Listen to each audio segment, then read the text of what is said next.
Mr. Deputy Secretary, you are muted. Yes, of course.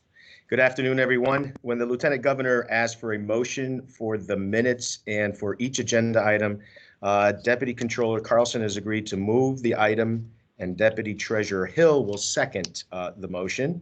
All votes on the agenda items will be taken by roll call in the following order. And the order will be Lieutenant Governor Bizowitz, Deputy Controller Carlson, Deputy Treasurer Hill, Senator Austin, Senator Minor, Representative Walker, Representative France, Representative Curry, and then, of course, the alternates if they were to participate. When discussion is open on an item, I will coordinate the questioning and responses. Some members may have advised OPM in advance of items which they would like to have discussion on, and they will be recognized first. Members must unmute their phones by pressing *6 and identify themselves each time they wish to speak or ask questions, and wait to be recognized to ensure orderly process and progress of the meeting. Please note that if you are using the Microsoft Teams link, we ask that you only use the audio function and not video. If a member has a question, I will provide answers to the extent I am able, or will call on the appropriate agency representative or representatives who must unmute their phones by pressing *6 and identify themselves by name, title, and agency each time they are called upon to speak. With that, I turn it back to you, Madam Lieutenant Governor, to begin consideration of today's agenda. Thank you, Mr. Deputy Secretary. Our first order of business is to, yes. Madam Governor, before we get to the business at hand, I'm wondering if we could talk about how we are doing this today.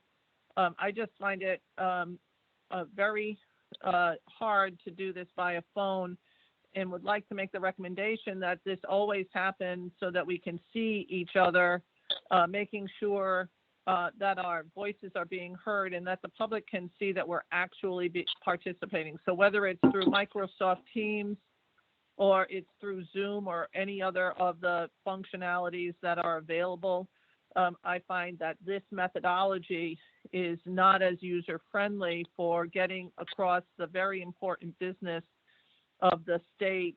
And so I would just like to, say for the record that I would really like to see us do things via, I prefer Zoom, but I don't really care the application that we use, and I just wanted to put that on the record. Thank you very much, Madam Governor. Thank Senator Austin. I thank you for that comment, and I want you to know that I 110% agree with you that first I will say to you that we requested to use the governor's briefing room at the Capitol, which would allow us to see one another and would allow CTN to broadcast. Unfortunately, that was not available to us. And what I am going to do is to suggest that for future meetings, if we cannot use the governor's briefing room platform and CTN, that this committee use Zoom, because it is more user-friendly, at least in my estimation, and it does allow the more people to participate and the public to see this. We will be providing a recording of this meeting to CTN to broadcast to the public, but I do want you to know, Senator Austin, that I agree with you 100%, and we had looked for a better alternative, and for the future, we're either going to use the briefing room or we're going to use Zoom. So with that, yes. Madam President, hi. I just want to echo my colleagues' thoughts. And the other thought that I think we could do, we could always use the Senate or the House chambers to do it, because that gives us the ability to be 6 feet apart and be able to see each other. And it could also be covered by CTN. So those options are available also. So Representative Walker, you are brilliant as usual, and we're going to take that suggestion and we're going to see if we can't utilize one of the chambers. So thank you so much for that. That is an excellent idea as well. Anyone else on the format of the meeting before we turn to our first agenda item? Thank you, Governor. This is Senator Minor. I would like to align my comments with yours and the two other legislators that just spoke. I am curious as to why it's not available to you, to us. Was the room previously spoken for, or did someone say it can't be used for any purpose other than the governor? Senator Minor, I don't know the answer to that, except that when we requested, we were told it wasn't available. I don't know why that is, but I do love the idea of either the Senate or the House chamber. So I'm going to take that under advisement, and we're going to do our best. And perhaps you can help us get the Senate chamber, as long as, because we don't have FAC meetings when one of the chambers is in session. So let's try for that for the next meeting, Senator. Thank you very much. Thank you. Just Okay. to add, Madam Lieutenant Governor, the other issue was that we didn't find out until the day before our meeting that CTN could not, or Monday, I should say, that CTN could not participate in our meeting today. And we are, just for everyone's clear, we are providing them with a recording of this so that it can be played on CTN. It just won't be live. Right, Madam Governor, this is Senator Austin again. I think the point is not even so much CTN, because we can record it and give them the information. However, when you're on Zoom, other people can see what's going on. You can see each other. And right now, when we're *6ing in between muting and unmuting ourselves, it's stopping us from hearing the current conversation. So it's not like a Zoom where you can mute yourself. When you mute on a phone, it goes through the "you are muted, you are now unmuted," and it blocks out the other conversations that are going on. So this particular methodology is not only hurting public knowledge of this, it's hurting our ability to hear what you're saying in response to something, or anybody is saying in response to a comment or a question that a legislator or member of the FAC is talking about. So it's so much more than just whether CTN gets it. It's really more about our ability to do the business of the people in a format that allows us to hear everything that's going on amongst our colleagues. And so that is really my ultimate concern, because we can record and send the recording over to CTN.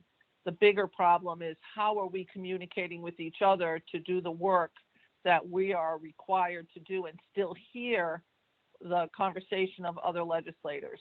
Thank you. Senator Austin, you are absolutely right. It's hearing and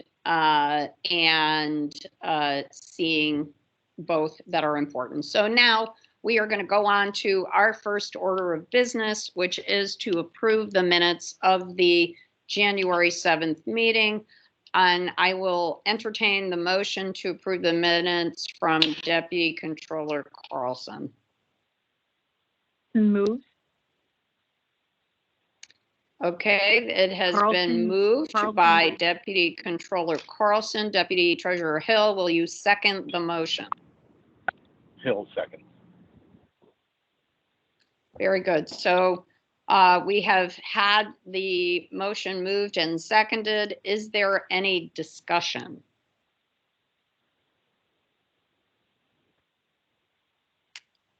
If not, the item has been moved and seconded, so we will conduct a roll call vote to approve the minutes. Mr. Padiamos, please.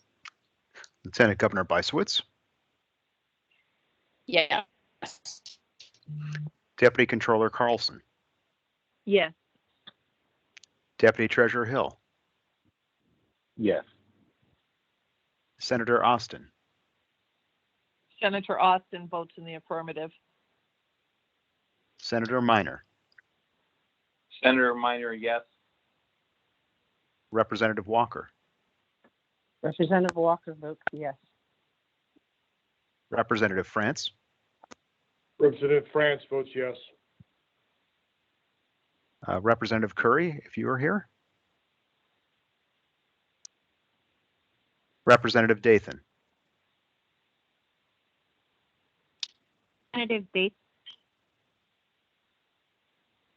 Representative Dathan votes yes.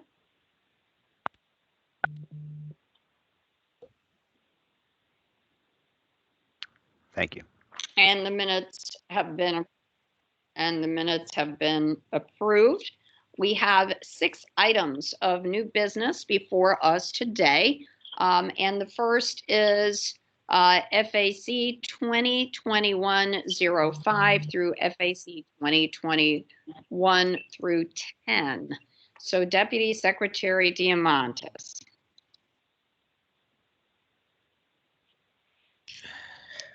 Madam Lieutenant Governor, our first item is FAC 2021-05 for the Commission on Women, Children, Seniors, Equity, and Opportunity. This is a transfer of $25,000 from personal services to other expenses to provide for continued contractual administration of the Parent Leadership Training Institute, a consultant, of course, to the Legislative Commission. Thank you, Mr. Deputy Secretary. Entertain a motion to approve from Deputy Controller Carlson. Carlson moves. A motion, Deputy Treasurer Hill, will you second? Hill seconds. Thank you for the second. And now we will go to discussion. Would there be any discussion on this item? Senator Austin has a question. Certainly, please pose your question, Senator. Thank you very much, Madam Governor. The 25,000 that we're moving from personnel services, are those people that have not been hired through you? Mr. Deputy Secretary? Yes, Madam Lieutenant Governor. It is from a vacancy that the commission was not able to fill or did not fill. Thank you very much for that. But exactly what position was not filled, and why was it not filled? For that, And we have the executive director on our line, if possible, to answer that. Thank you. Thank you. This is Stephen Hernandez, Executive Director of the Nonpartisan Commission of the Legislature. Thank you for your question, Senator Austin. There are currently, as you know, 4 vacancies in the commission. One of those vacancies is the seniors policy position. The other is the children's policy position. The third is the Asian and Pacific Islander policy position. And the fourth is our parent leadership and civics position, which is the position that would be satisfying this work. I now understand that soon we will be filling those positions. We have been able to authorize the filling of those positions, but until then, the work must continue in the Parent Leadership Training Institute. These funds, which are a savings from the vacancies that have existed since the beginning of the fiscal year, would not offset any funds that would be necessary to hire once that process goes underway. Thank you very much for that. But for clarity purposes, the $25,000 that we're moving to cover this consultant, if we had hired someone earlier in the year, would not need to have happened? That is exactly right. Thank you very much, Madam Governor. That is my question. I have been satisfactorily given an answer. I would like to see the 4 positions filled as soon as possible. And I would agree with that. All right. Are there any further questions on this item? Yes, this is Representative Walker. To the gentleman that is head of the Commission on Women, Children, Seniors, Equity, and Opportunity. The 4 positions, how many positions do you have in total for your agency, can I ask? Thank you for that question. In total for our agency, we have 8 authorized positions. The 4 currently filled positions include our African American policy advisor, our Latino and Puerto Rican affairs policy advisor, our women's policy advisor, and the executive director. Thank you. And I too would like to make sure that the other 3 positions get filled immediately in order for you to do the business of the people of Connecticut. So thank you. Thank you, ma'am. Thank you, Rep. Walker. Any further questions or discussion on this item?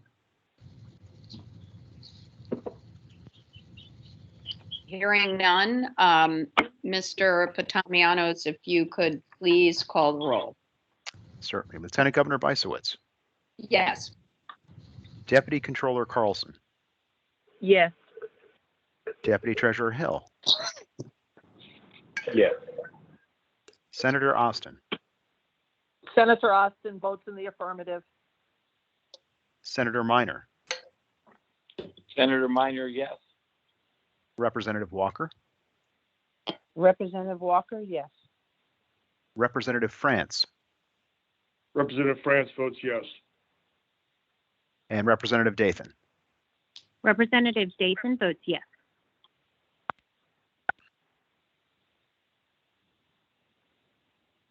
And this item is approved. Mr. Deputy Secretary.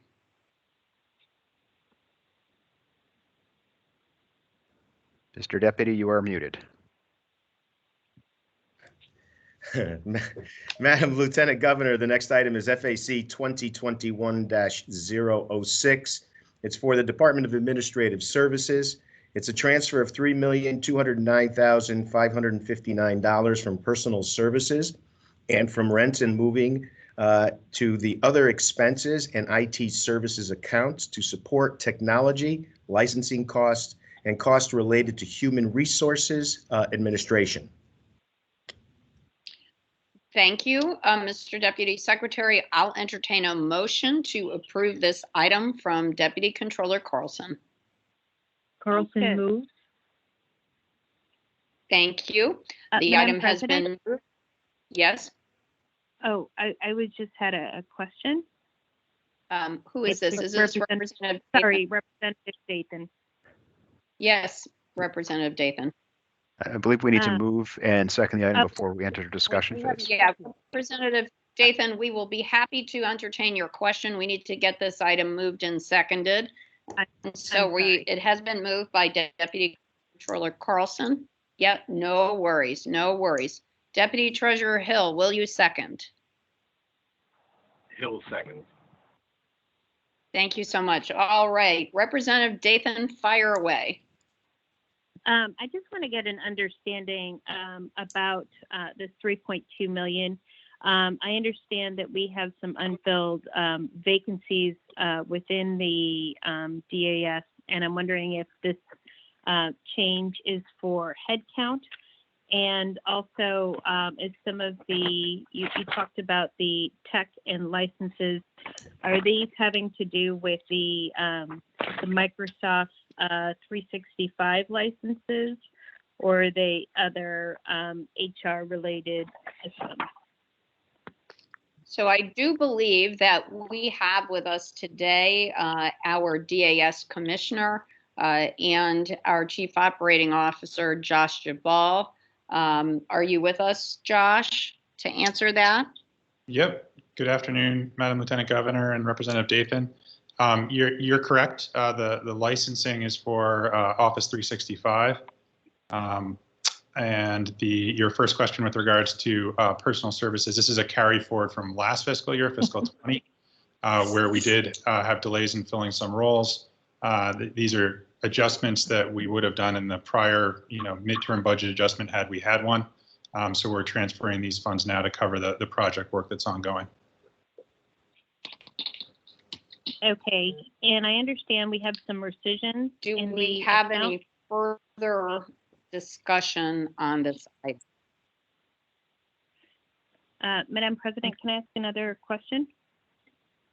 Yes, of course. Go ahead, Representative Dathan. I'm sorry. Just to get an understanding, I understand that we have some rescissions in the account for 2021. Is this the 3.2? Is this a net number? This is unrelated to that. So this is simply carry forwards from fiscal 20 prior year, moving between accounts to support project work and the licensing that you referenced. Okay, great. Thank you so much, Commissioner. You're Thank you, welcome. Madam Chair. Thank you, Madam- Representative Dathan. Yes, go Madam ahead. Governor, this is Senator Austin. I have several questions for the commissioner. Please go ahead. Thank you very much. How many positions are that you have in delays on filling vacancies? How many of those? How many positions are delayed in being filled? So this transfer is related to positions that weren't filled in fiscal 20. Are you asking with regards to where we ended fiscal 20 last year or currently? Your more specifically box says reduce personal services SID 10010 saving from delays in filling vacancies. Is that not accurate? Yes. So that's with regards to prior year fiscal 20. And I don't know. I'm sorry. Go ahead, Senator. What vacancies are they that there were delays in being filled? I'll ask if a member of the team has that at hand. We have hundreds of employees in DAS, and at any one point in time, we're constantly recruiting for vacancies. So I don't know, Chantel, do you have any detail on that handy? Yes, good afternoon. The vacancies that haven't been filled are particularly around information technology, they're IT roles. As we know, it's very hard to fill those roles. We've been having a challenge across the state filling those roles. We can provide you a listing if you'd like, but the majority of them, about 92% of them are in that area. It's also regarding roles that people have retired. And we just, trying to get through the recruitment process in order to fill those roles. So if I could get a copy of those vacancies by job classification, when they became vacant, and relative to where they are, and a copy of the recruiting notices on those particular positions, that would be appreciated. That is one of my questions. Reduced rents and moving. When did 55 Elm Street get sold? Or when did you vacate 55 Elm Street? 55 Elm Street was vacated last March, the end of last March, I believe. The lease terminated when the constitutional officers who were in that building were able to move into the newly renovated state office building at 165 Capitol. So this money is relative to April, May, and June? Or was there money in the current fiscal year? Chantel? Correct. Yep. So thank you for that. So the money that we're moving is the carry forward for, yes, April, May, and June. In this current fiscal year, the money would have been reduced out of our budget had a midterm adjustment happened. There is money within this current fiscal year budget. It is being addressed. So again, how much money from April, May, and June, and how much money is relative to this fiscal year? If you could detail that, that would be good for 55 Elm Street. On 765 Asylum, when did 765 Asylum become vacated? I may have.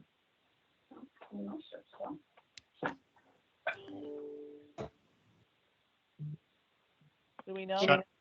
Chantel, do you have that? Yes, 765 became vacated. I'll have to look into that for you, but it was later in the fiscal year. Which fiscal year?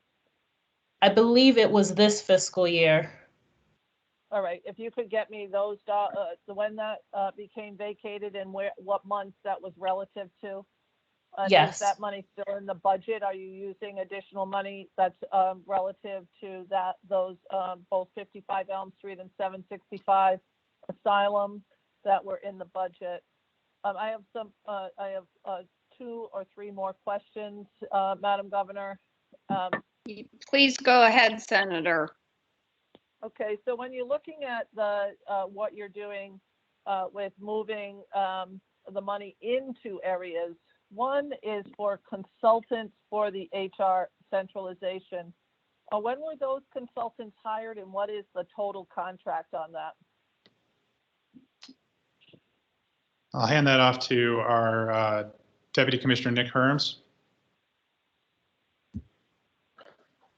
Hello, good afternoon. It's Deputy Commissioner Nick Herms, DAS. We have not hired any outside consultants. We've hired internal project managers to work on some of our subscriptions that we've used to help link our centralized HR structure. Annual subscriptions have been approximately on order of $600,000 a year. So I just don't understand that. Are those project managers current state employees?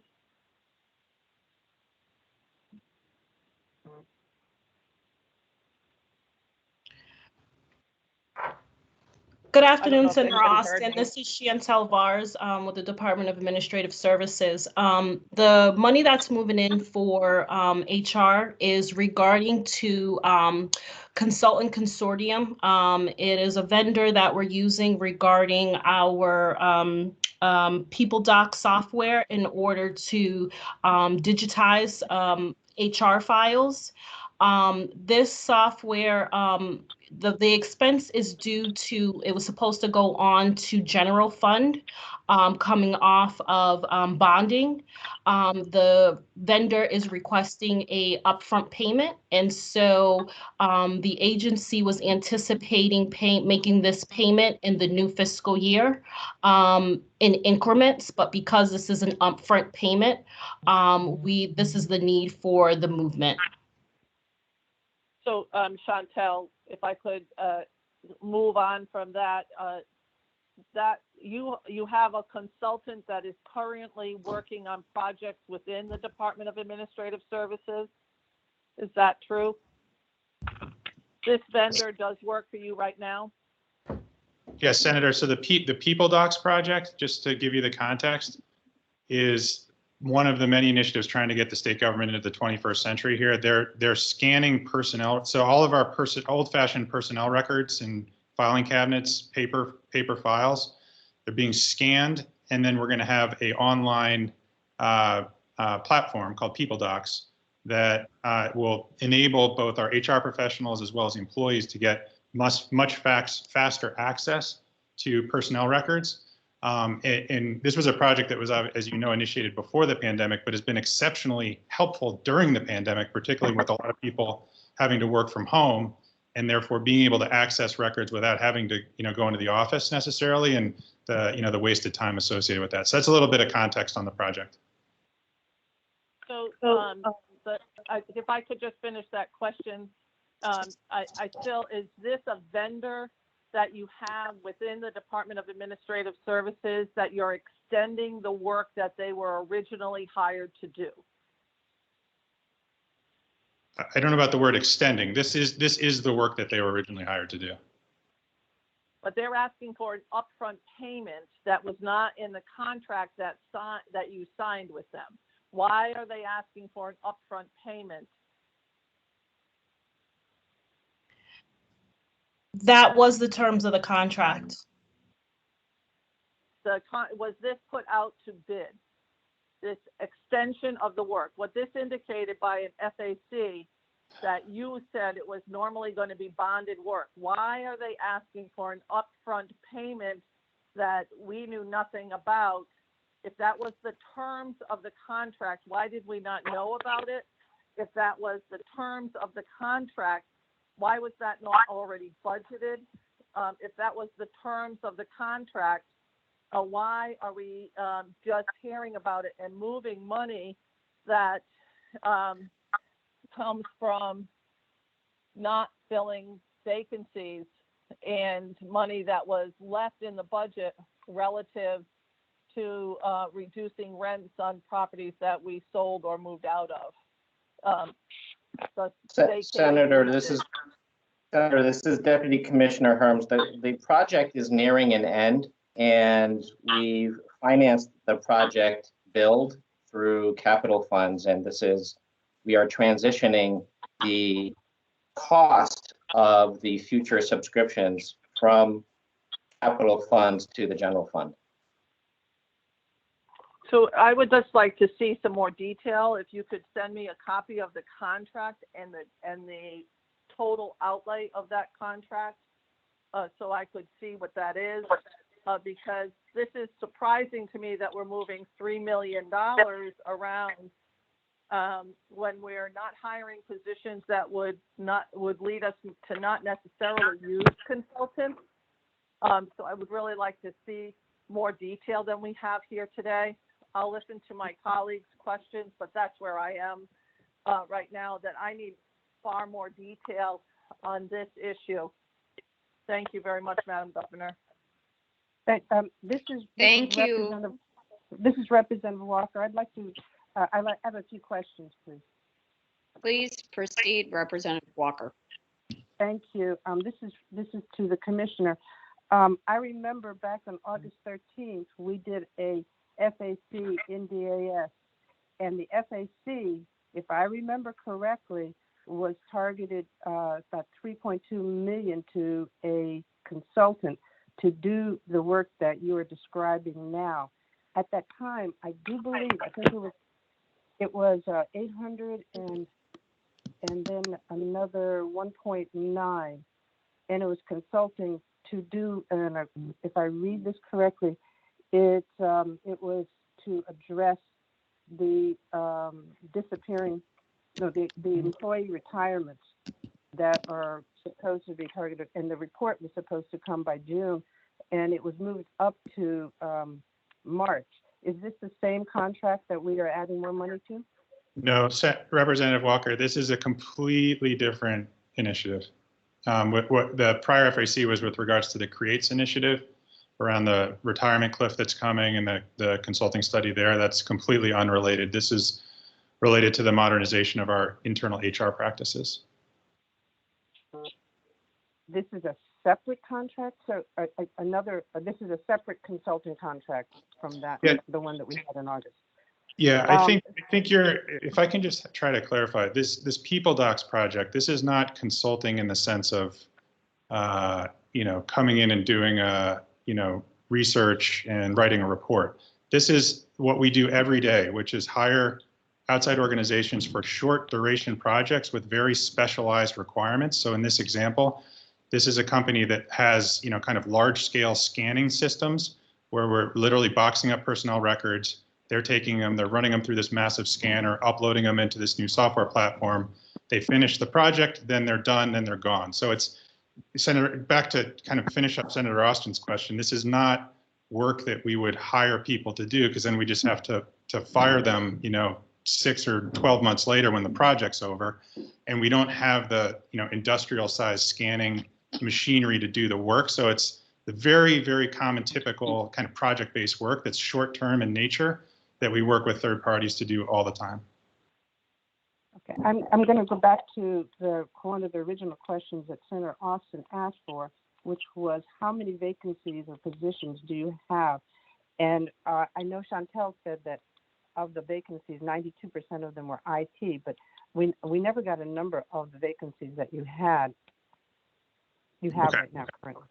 So Chantel can dig out the number of vacancies we had at the end of last year, but just to be clear, the open IT roles is not for a lack of trying. As Chantel described, this is an area of specialty that is in exceptionally high demand everywhere in Connecticut, in the United States, in the world, frankly. And so Mark Raymond, our CIO, is on, he and his team are in constant recruiting mode and very aggressive in trying to land the best talent we can. So the notion that this is happening because that wasn't happening is a false choice. Okay, but this is a separate entity altogether. And again, back in August when we had the FAC before us, then I think if we go back to the minutes, one of the comments that I made was the fact that I was not happy with the idea of the number of consultants that seem to be coming out of DAS. We seem to get more and more consultants in here, and yet we have vacancies. And I understand that it's very hard to fill those vacancies, but then what we need to look at is how much are we paying the people that we're looking for, and are we setting ourselves up not to be able to achieve those positions filling, so that we continually have a ongoing consulting firms coming through, doing a job and leaving. I have a problem with that because when they are consultants, they finish the job and they leave. They have no ownership whatsoever in what projects they do or what products they produce. So therefore, I'm not thrilled with the idea of more consultants and more consultants and more consultants. So Chantel, do you have that number? Yes, so I just want to make sure that we're clear. The number of vacancies and the number of budgeted vacancies that we are targeting to fill are two separate numbers, you know, so our count. I'll take both of them. Yep, and your staffing count right now is, what is your staffing count for DAS now? I had approximately, it's grown quite a bit. About 700 and something. Mm-hmm. So currently for fiscal year 2021, what we have for filled is 465.5 positions, and vacant we have 113.5 positions, and the half is due to the way they're allocated for funding. Okay, and the vacancies for this year going forward? Yep, the vacancies are 113. I'm saying for this year, the vacancies right now we have are 113.5. And we've provided this document for you for the appropriations subcommittee for your review. Okay, that's good. I unfortunately don't have all those pieces of paper. I'm looking at my FAC reports. So the documentation, it would be good if that documentation came with the package here. I understand that we are appropriations, but it also helps us to get all the information that we can utilize to make these decisions.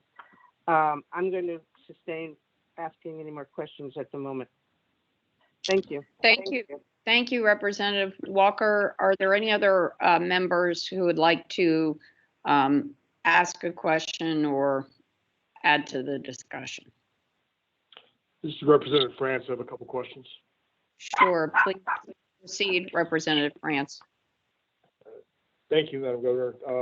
My question deals with the IT services question. Since this was an agreement for 5 years in FY19, we're about halfway through that. Why it is this was not in the budget to begin with, and why we're having to account for $2.4 million in additional expenses beyond what was budgeted. So Representative France, thank you for the question. These updates were in our midterm budget last year that obviously got short-circuited. But the story behind this is that last year, I guess it was the year before now, Mark Raymond, our CIO, worked with Microsoft to negotiate a statewide agreement. We used to have, I believe, a dozen different state agencies with their own agreements with Microsoft. And so you can probably quickly anticipate the inefficiency and the fact that we weren't leveraging the state's purchasing power by buying separately in each instance. So we negotiated one statewide agreement. One of the consequences of that, though, is we didn't have all the money in the right buckets. You know, from a budgetary perspective, we had to move some money around, and we had some breakage there that this is intended to cover. In the biennial budget that the governor proposed, you've probably observed that, you know, we are kind of formalizing those movements to line them up to where the one statewide check will be cut for our Microsoft agreement in DAS. Okay, so in the I guess the mid-budget correction submission that didn't get addressed, would that have accounted for the movement of money from these other 12 or 13 agencies and the agreements to DAS that would have shown up there? And this is to account for that, those movements that did not happen? Yeah, Mark Raymond, do you want to take that? Yes, this is Mark Raymond, Chief Information Officer within DAS. And yes, that would have been, the majority of this would have been handled there in the movements from one agency budget to another. There were some agencies that had unbudgeted expense in these areas, and we added them into the agreement to improve their security and have them be updated to the most current tools, which we put to fantastic use during the pandemic. But the majority of it would have been handled in that midterm budget adjustment that did not occur. Okay, final question, since you just brought it up, you mentioned unbudgeted, besides security functions and what they were, what other unbudgeted items within the other agencies were there that are now incorporated into the program Microsoft 365? Yeah, again, Mark Raymond, the movement of emails to the clouds, the provision of collaboration tools like Teams to all of our agencies, but the fundamental need to upgrade from older, many agencies had older operating systems that needed to be upgraded to the newer versions that had not been completely accounted for. Those are the primary reasons. Very good. Thank you very much. Thank you, Madam President. Thank you, Representative France. Are there any other members who would like to discuss this item? Hearing no further discussion, this item. Sorry, was there a member who would like to ask a question? Madam Governor? Yes, Senator Austin. I'm wondering if we could put this item on hold and have it come back in 2 weeks so that we can see the detail on the questions that all of us had. I don't know where my colleagues are on this, but I would like to get some more answers so that we can actually make an informed vote. I know that Chantel gave us some information, but I think we still, at least I still have a couple of questions that I think need more detail, and I don't know where my colleagues are on this. And the reason I couldn't speak as fast was because we're on phone and I had to unmute myself, so I apologize. Madam Governor, may I ask, when is the next FAC meeting? Yeah, and so this is my concern. Do we know, Mr. Deputy Secretary, when our next FAC meeting is scheduled? They are not, we usually do not hold them on a monthly basis, so I do have a concern. Mr. Deputy Secretary, are you aware of the next meeting date? Right now there's a hold for the first week in April at the earliest. And so Commissioner Jabal, would that be a problem to wait for the first week in April? Would that pose a problem for you if we were to wait till then and disseminate more information to our members?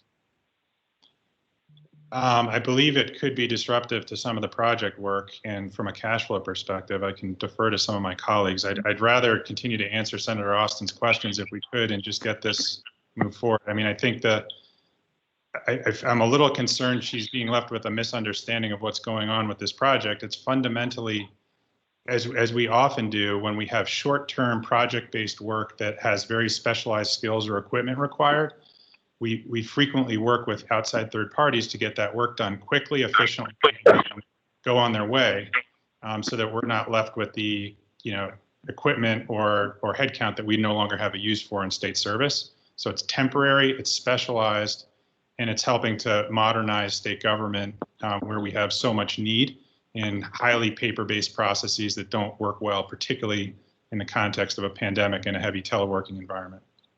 And the vacancies that you're concerned about were vacancies last year. So that's ancient history at this point. We continue to work diligently to fill our open roles, in particular our IT roles, which are challenging to fill, but we all agree with you incredibly strongly are essential to fill for all of the work that we're doing, not just in DAS, but across all agencies who all have such great IT needs. So I don't want you to be left with any concerns that we're not doing everything we possibly can there to fill those roles. Senator Austin, does that allay some of the concerns that you have? Quite frankly, Madam Governor, no. And I do want to say that I'm willing to open up my schedule for a meeting in next week or the week after that.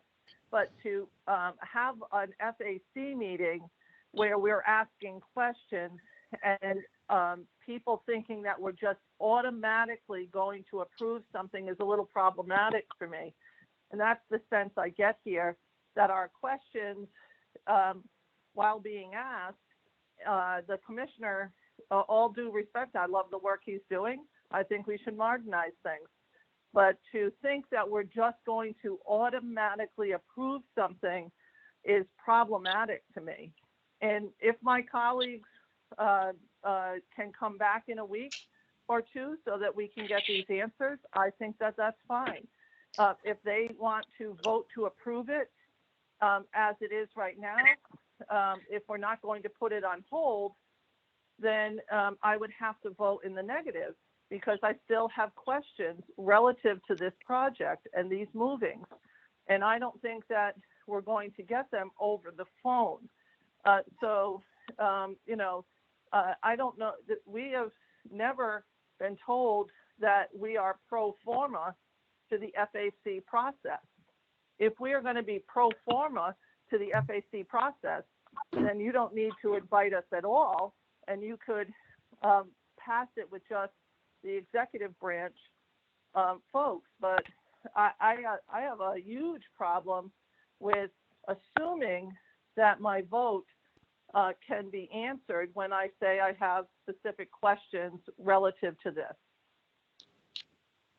So, Senator, we will never assume that we have your pro forma vote. And Mr. Deputy Secretary, I will make my schedule available next week or the following week available so that we can all come together again after you've received whatever information you've requested and digested it and had a further conversation with DAS, Senator. I just would like to ask the commissioner, if we were to do that over the next week or two, whether that would suffice for him. I would defer to the OPM team candidly on timing related questions here. Deputy Secretary? Yeah, the rules require that we post 7 days in advance of any FAC meeting what the agenda will be. So it would be difficult to say it would be within a week, because we would need the week to post. Yep. The earliest it would be two weeks from now, of course, and that would bring us to the end of the third week in March. I'm guessing, if I'm losing track of time. So I'm guessing the third week of March would be the earliest that I think we could accommodate notice requirements, putting our agenda together, getting it organized and back out. So to comply. Governor, this is Deputy Comptroller Martha Carlson. If that is the direction in which we are heading, I need to withdraw my motion to accept. Yeah, yes, and I was going to ask you to do that, Madam Deputy. I just wanted to go back to Commissioner Jabal and ask him whether if we were to have a meeting in about 2 weeks, making sure that we have adequate notice, whether that would suffice on your end. Commissioner Jabal. Governor, this is Senator Minor. I had a question also. Oh, absolutely. We'll get to that. Let's just go to Commissioner Jabal and then we'll go to your question, Senator. Go ahead. I mean, I'd really rather just stay on this line and just keep answering questions until we can hopefully answer all questions that are out there. And if we want to go through other agenda items first, I mean, I have to, these are right. So. But can I, Madam, excuse me, Governor. Yeah, Senator Minor, let's go to Senator Minor, and then I thought that was Representative Walker. Go ahead, Senator. Yeah. Thank you, Governor. So, I have heard the questions, and I know that the two chairs of the Appropriations Committee and others have been pretty immersed in the budget process, which may, I think, be enlightening in terms of a further conversation, especially on this item. What I'm uncertain about is whether your discussion about looking at a meeting 2 weeks from now is with the intention of delaying the remaining part of the agenda as well and just taking it all up then, perhaps asking each of us to get our questions to you like ASAP, so that those questions could be addressed. I'm just not sure whether there are more questions on more items on the agenda. I don't want to speak for anyone, but I just didn't know what your intention was. So I don't think we've gotten there, Senator Minor, because I was ready to, if there were still too many unanswered questions and there was not satisfaction, I was ready to move this item to another meeting if we had to, but to continue with the agenda, because I do not have the crystal ball to know whether whether there are questions on the other items, Senator. Understood. Thank you. Yep.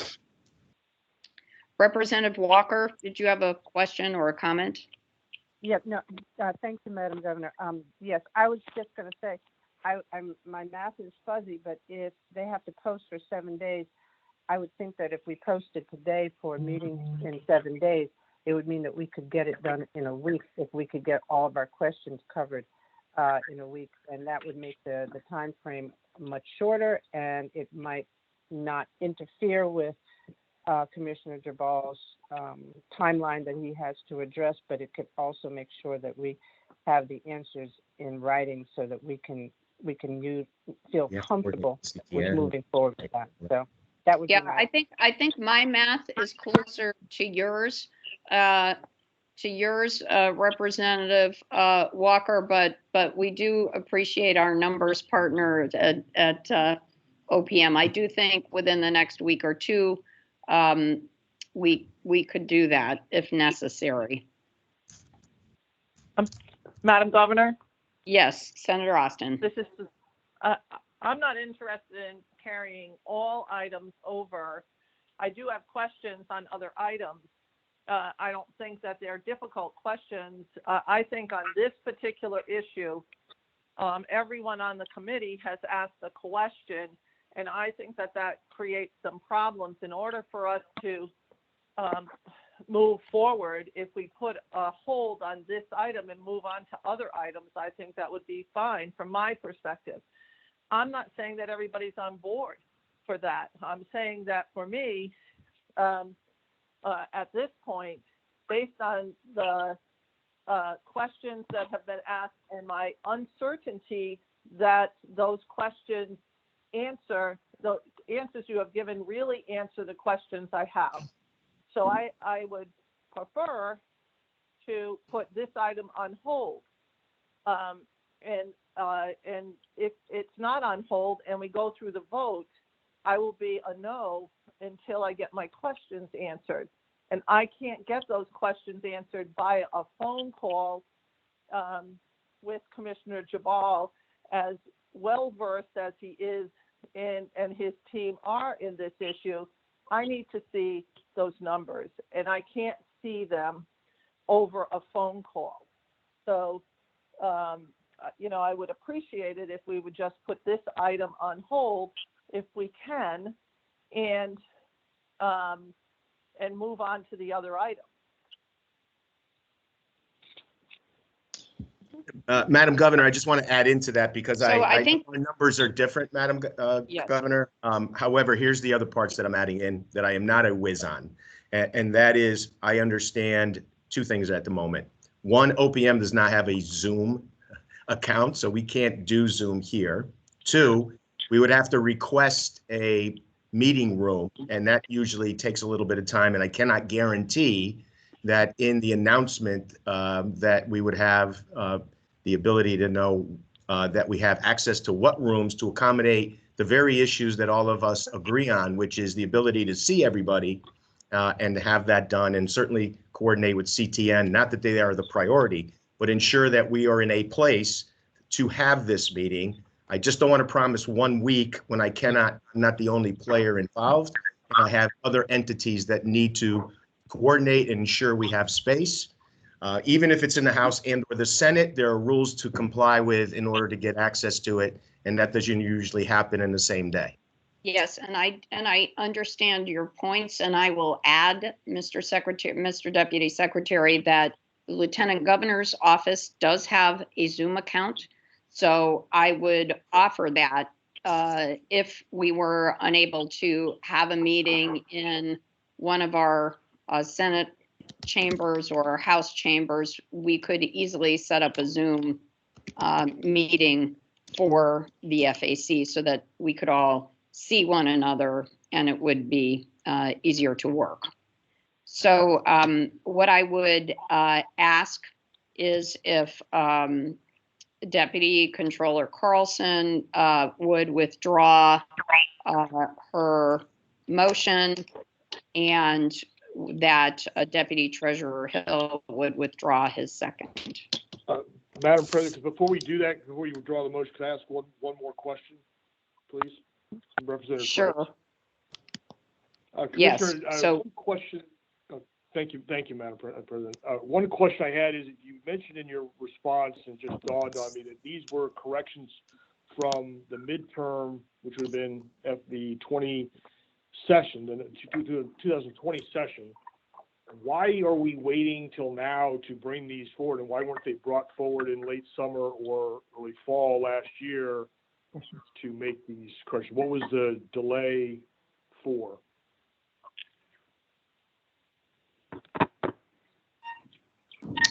Chantel, do you know the answer to that question?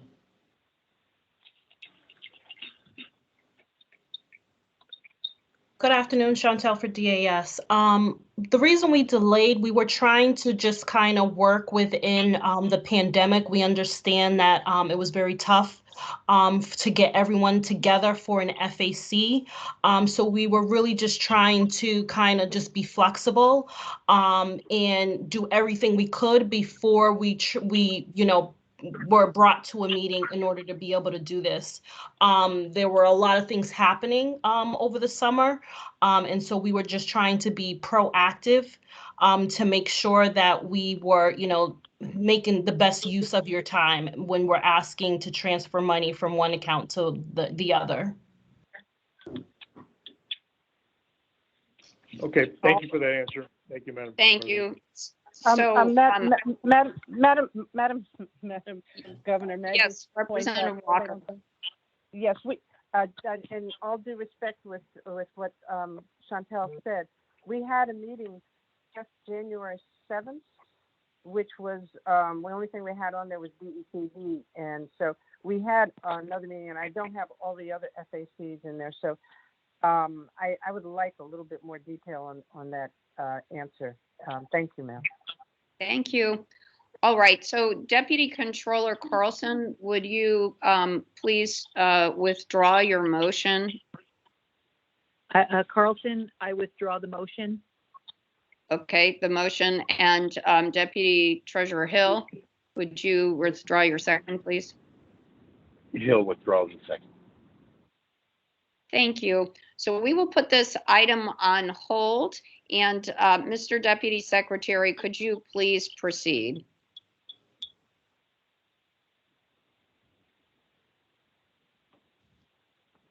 Madam Governor. Madam Governor, I have a quick question. I think that we may need to make a motion to table this item to a further meeting.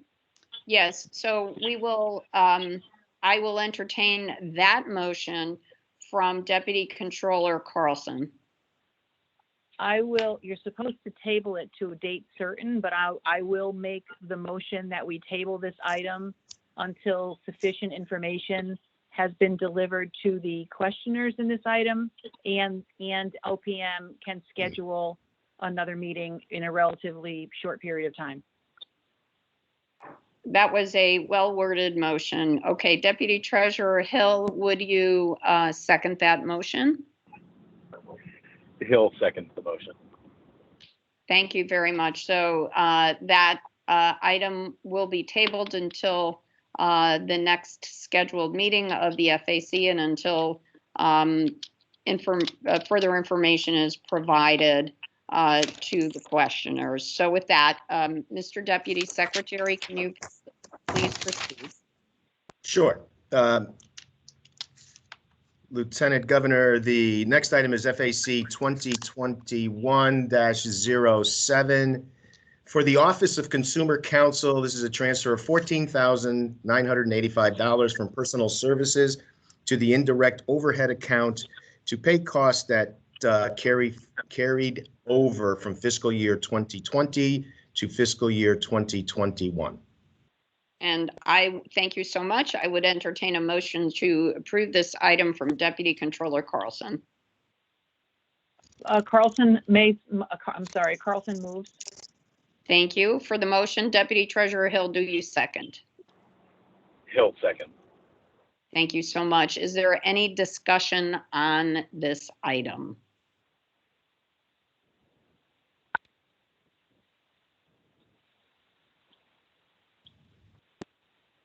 Any discussion on this item? So hearing none, this item has been moved and seconded, so we will now conduct a roll call vote to approve it. Mr. Potamianos. Lieutenant Governor Bysowitz. Yes. Deputy Controller Carlson. Carlson is a yes. Deputy Treasurer Hill. Hill votes yes. Senator Austin. Senator Austin votes in the affirmative. Senator Minor. Senator Minor, yes. Representative Walker. Representative Walker, yes. Representative France. Representative France votes yes. And Representative Dathan. Representative Dathan votes yes. Thank you. And the item is approved. Mr. Deputy Secretary, could you please move on to the next item? Madam Lieutenant Governor, the next item is FAC 2021-08 for the Department of Transportation. This is a transfer of $4,870,700 from personal services to other expenses to support contracted winter snow removal and general maintenance repair and other operating costs. Thank you. I will entertain a motion to approve the item from Deputy Controller Carlson.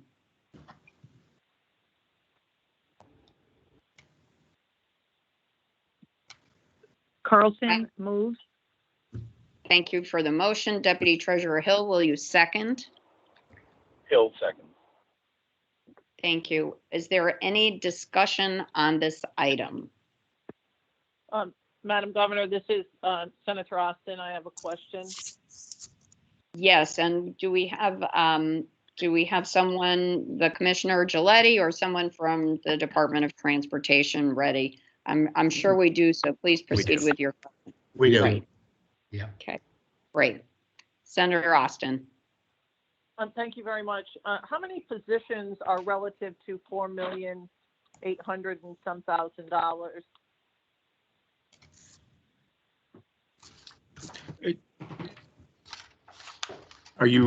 I'm sorry, this is Bob Card from the Department of Transportation, Office of Finance and Administration. Are you referring to how many positions are vacant or the number of pay periods left in the year that would attribute to that amount? Thank you for that clarifying question. I want to know why do we have vacancies that equate to $4 million and some dollars? So whether it's those vacancies over several months, how many positions are there and how many months does this cover? Is this all coming from last fiscal year? Bob, let me answer. This is Joe Giletti, the commissioner. We have had, not only a large number of vacancies, but we're having a problem that as soon as we're filling those vacancies, people are leaving. We've lost a lot of our people to the towns that are offering higher salaries. On my desk yesterday is another 10 retirements that have come in. So what we're going through is almost as fast as we can turn around and put in the applications or put in the requests for filling positions. We are filling them and then finding that we're increasing the vacancy count. So it has continued through the year. It is an ongoing issue that we keep working with both DAS and OPM on, and it's something that we have to keep working on because I've got to get it resolved. It's hitting us pretty hard. So you'll see that a lot of what you're seeing is also reflective of what went on through the pandemic as well. Thank you very much, Commissioner. I think that answer is certainly something that I can understand. And I agree that the pay scale between municipalities who have consistently increased their budgets at a higher percentage than we in the state have certainly shows that we are going to have a continuing problem here with filling positions. Thank you very much, Madam Governor. Thank you. Any further questions or discussion on this item? I have a question. This is Representative Dathan. Can I just Representative Dathan, please proceed. Thank you, Madam President. Could you please repeat the line items that this transfer is happening? I understand it's 4.8, but if you could just give me a breakout of what it is, that would be fantastic. It's under the personal services line item. So it's going into personal services from what other line item, or is this just the total gross amount? No, it's going from personal services to other expenses, to the OE line item. The OE, okay. And is this, just to clarify, has the agency been able to get temporary or contract employees to help with some of these short staffing items? Again, Costa and to the Lieutenant Governor, Joe Giletti, and you'll notice within the item that when it came to the plowing, which again we got hit with what began as a mild winter and then got hit with several hard storms, we actually did have to employ the contractors out there to come on in and assist with clearing our highways. So there was a lot of contractor expense that went in there. In terms of the other end, most of what we had to do, we were very fortunate that our employees would return back in within 3 or 4 days after the testing of positive or testing till they got a negative. So it was not that we increased by bringing in other personnel services. Basically, it had to be absorbed within the department.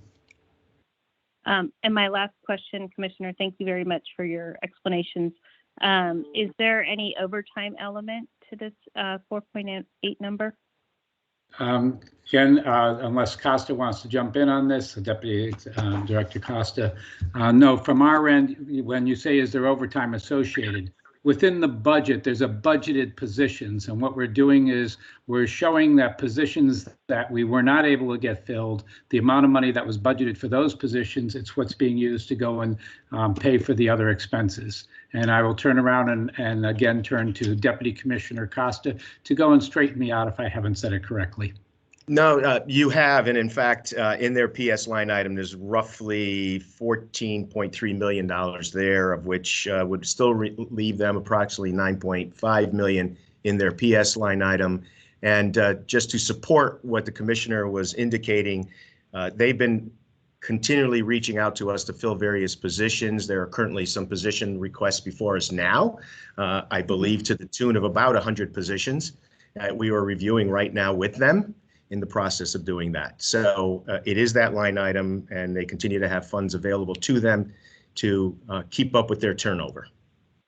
You are correct, so Deputy Commissioner. Yeah, out of the, we put in another 114, and this is right after they've already approved another 78. So gives you an idea how quick the turnover is and how desperate it is that we are to keep working with this issue. Okay, so I was more worried that this was a net number between, maybe overtime for employees outsourced, but it sounds like that's not the case. You are correct. Yes. Okay, thank you for that clarification. Thank you, Madam President. Thank you, Representative Dathan. Are there any further questions or discussion points on this item? If not, this item has been moved and seconded, so we will have a roll call vote to approve it. Mr. Potamianos. Lieutenant Governor Byswitz. Yes. Deputy Controller Carlson. Carlson is a yes. Deputy Treasurer Hill. Hill votes yes. Senator Austin. Senator Austin votes in the affirmative. Senator Minor. Senator Minor is a yes. Representative Walker. Representative Walker is a yes. Representative France. Representative France is a yes. And Representative Dathan. Representative Dathan is a yes. Thank you. This item is approved, and so we will go to Mr. Deputy Secretary. Would you proceed with the next item, please? Madam Lieutenant Governor, the next item is FAC 2021-09 for the Public Defender Services Commission. This is the transfer of $540,310 from the expert witness and assigned counsel accounts to other expenses to cover software licensing costs. All right, and I will entertain a motion to approve this item from Deputy Controller Carlson.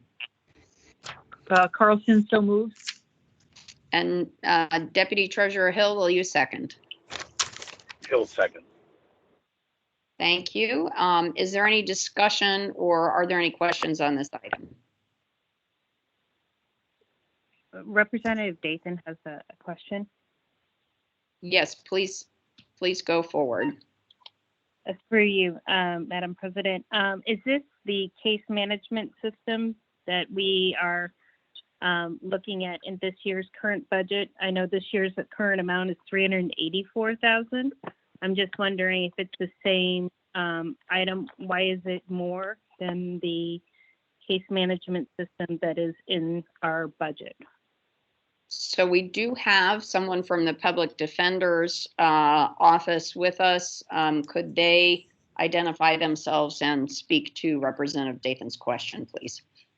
Hi, this is Steve Hunt, Financial Director for the Public Defender's Office. Thank you for the question, Representative. This is different than the case management system that we have funding for in the governor's budget. This is for Microsoft 365 licenses for the agency that is currently being implemented by the Judicial Department, and we need to transfer funding into the other expenses account to cover our own costs to implement this into our agency.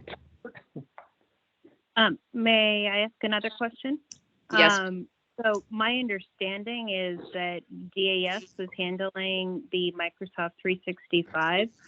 Why is it being within the public defender unit? So the answer to that question is we are not on executive branch servers. We're a judicial branch agency. So we have not been budgeted through DAS for this. Got it. That makes a lot of sense. I'm sorry, I didn't even think of that. Thank you so much for your explanation. That's all. Do any of our other members? Don't have to be on, right? Okay, I wanted to make sure everybody's protected. Okay. All right. Do we have any other questions from our members? Expected for us. Commissioner Giletti, you're not muted. Okay. So do we have any other questions from our membership on the item that's before us, which is item number 9, $540,000 for software licensing? Any other questions on this item?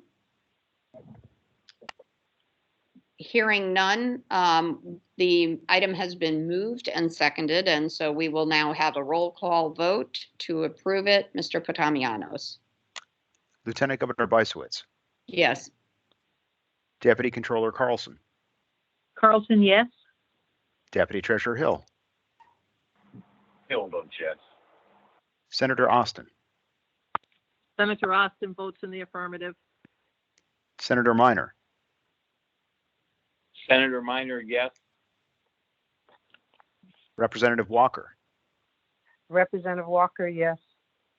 Representative France, Representative France votes yes. Representative Dathan. Representative Dayton votes yes. Thank you.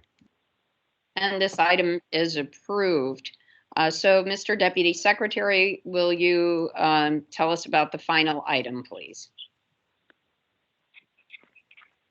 Madam Lieutenant Governor, the final item before us today is FAC 2021-10 for the Department of Insurance. This is a transfer of $355,238 from fringe benefits to the other expenses and indirect overhead account to provide temporary actuarial support and to fund indirect costs at the level determined by the controller. I will entertain a motion to approve this item from Deputy Controller Carlson. Carlson moves. Deputy Treasurer Hill, will you second? Hill second. Thank you. Is there any discussion on this item?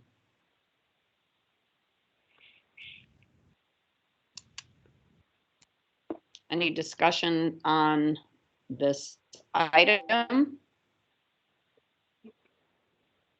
Hearing none, this item has indeed been moved and seconded, so we will have a roll call vote to approve it. Mr. Potamianos, will you call the roll? Lieutenant Governor Bysowitz, Yes. Deputy Controller Carlson, Carlson, yes. Deputy Treasurer Hill, Hill votes yes. Senator Austin, Senator Austin votes in the affirmative. Senator Minor, Senator Minor votes yes. Representative Walker, Representative Walker votes yes. Representative France, Representative France votes yes. Representative Dathan. Representative Dayton votes yes. Thank you. Thank you. This item is approved. And seeing that there is no other business before the committee, I will entertain a motion to close the meeting from Deputy Controller Carlson. Carlson moves to adjourn. Very good. Deputy Treasurer Hill, will you second? Hill seconds the motion. Very good. And unless there are no objections from the members, I will adjourn the meeting, and we will be in touch with the meeting that we will schedule in the next week or two on the DAS item that was tabled, and Representatives Walker and Austin, Senator Austin, will get their questions answered by DAS. Thank you all so much. And we will indeed see each other next time in the next 2 weeks. Thank you so much. Thank you. Thanks, you. everybody. Thanks, everyone. Thank you.